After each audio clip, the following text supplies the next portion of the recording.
اللہ میرے شاعر کی قبر روشن کرے.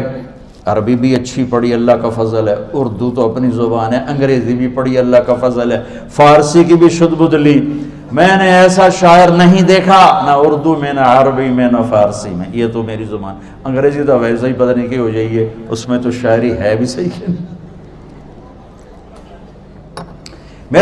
میرے شاعر کا کہنا ہے ہیچ چیزیں خود بخود چیزیں نشد، ہیچ آہن خنجرے تیغے نشد، ہیچ حلوائی نشد استاذ کا تا غلام شکر ریزے نشد، مولوی ہرگز نشد مولا روم تا غلام شمس تبریز نشد.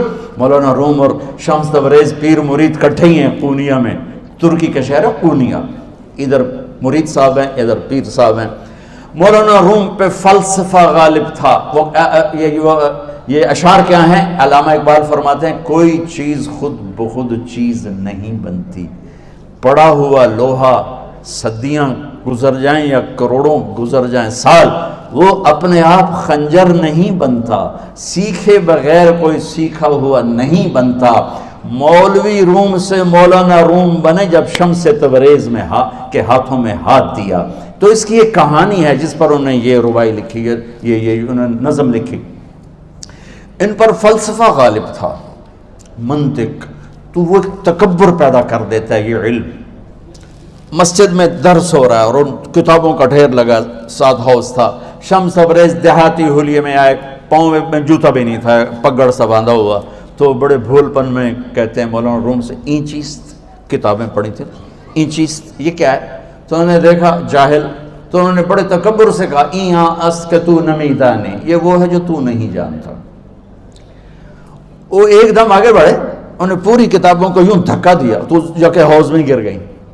تو مولانا روم نے ایک ہی کی ایک اڑا کوئی ہوں کمپیوٹر پہ بچوں میں دوئی باری کر لواں.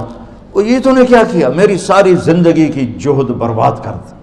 ہم مسکرائے، پانی میں اترے اور ایک ایک کتاب خشک مٹی اڑ رہی اور باہر نکالتے گئے ساری خشک کتابیں دھول اڑ رہی سامنے رکھ دی.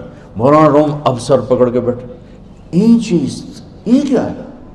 تو اب شمس تبریز بڑی معصومیت سے بولے یہاں است کہ تو نمیدانی، یہ وہ ہے جو تو نہیں جانتا، جو تو نہیں جانتا. پھر فلسفہ رہ گیا، منطق بھی رہ گئی.